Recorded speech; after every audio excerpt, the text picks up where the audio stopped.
Tudo isso, sem exceção, tem de ser queimado, e é melhor ninguém lê-lo antes.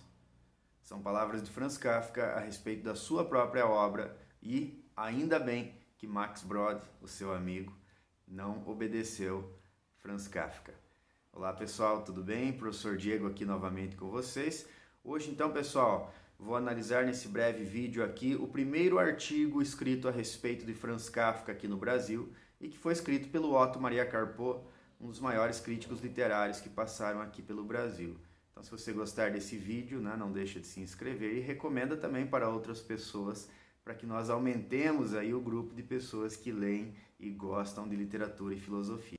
O nosso mundo não é mais do que um mau humor de Deus.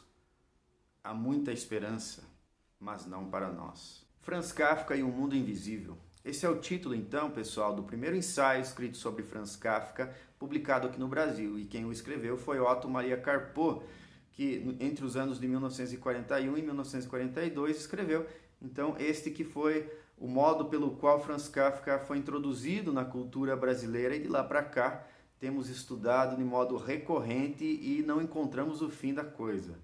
Há mais dois artigos do Carpo que estão no segundo volume do livro Ensaios Reunidos, também sobre Franz Kafka, mas eu gostaria de me ater a este primeiro, porque lá está o germe de muitas outras questões que me interessam, especialmente tratarei neste vídeo da questão da relação de Franz Kafka com um certo Deus. A concepção divina dele aparece muito em suas obras e é fundamental, segundo me parece, que nós compreendamos, mesmo que em linhas gerais, como essa figura de Deus aparece em suas obras, especialmente na representação da figura de um pai, por exemplo, no caso do Metamorfose, ou mesmo na ideia de tribunal, como nós temos no processo.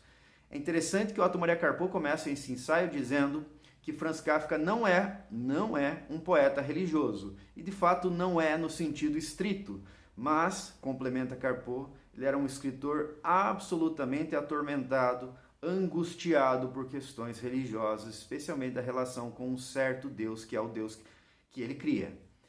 Sendo assim, me interessa investigar essa questão aqui com vocês. Se nós olhamos para o processo, vai dizer Otto Maria Carpo, o que nós percebemos é que lá há um tribunal onipotente que persegue um sujeito, nesse caso Joseph K., por algum delito que não é revelado nunca. Qual seria esse delito? Segundo Otto Maria Carpo, o pecado original. De fato, faz muito sentido se nós olharmos por esse prisma. Da mesma forma, se nós lembrarmos, o que atormenta muito o Gregor Samsa é uma dívida de seu pai.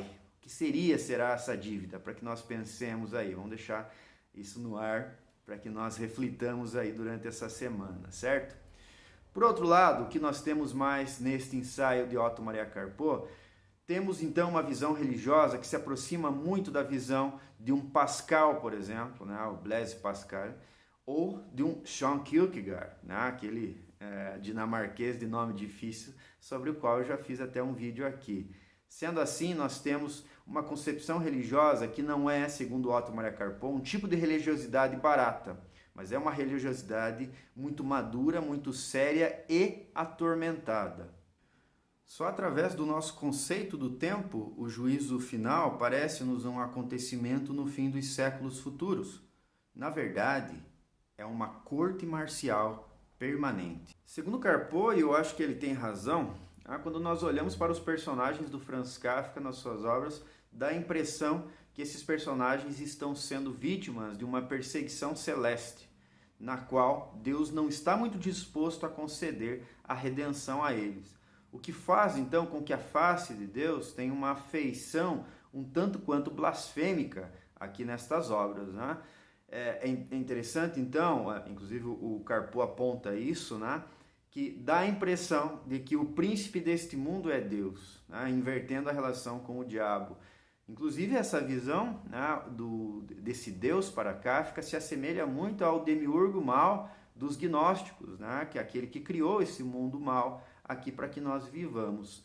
Sendo assim, e o Max Brod faz uma analogia num texto em que ele analisa, era o amigo e testamentário do Franz Kafka, ele faz uma análise e ele diz o seguinte, que as obras do Kafka se assemelham muito a uma provação como Deus fez a Jó. O livro de Jó sempre me pareceu muito interessante para compreender a obra de Franz Kafka. Dá a impressão, inclusive, que foi escrita pelo Franz Kafka, né? Dada a absurdidade daquela situação, especialmente que envolve os sofrimentos todos pelos quais passa a figura de Jó.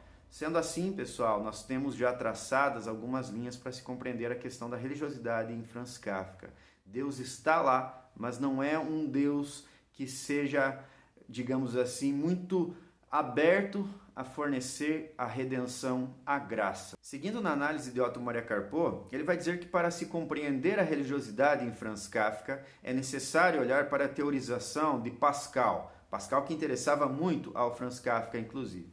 E segundo, então, esse pensador francês, ele vai dizer que há no ser humano uma possibilidade entre 4 tipos de religiosidade, em que o primeiro tipo é o sujeito que conhece a Deus, mas não conhece a sua miséria. E ele vai dizer, esse é o tipo do farisaísmo orgulhoso. O segundo tipo de religiosidade é o sujeito que não conhece a Deus, mas conhece a sua miséria. E é o desespero ateísta, então, esse tipo de religiosidade. O terceiro tipo é o sujeito que conhece a Deus, conhece a sua miséria, mas não entende que há graça. E aí, nesse sentido, nós temos o angustiado, né? A angústia existencial.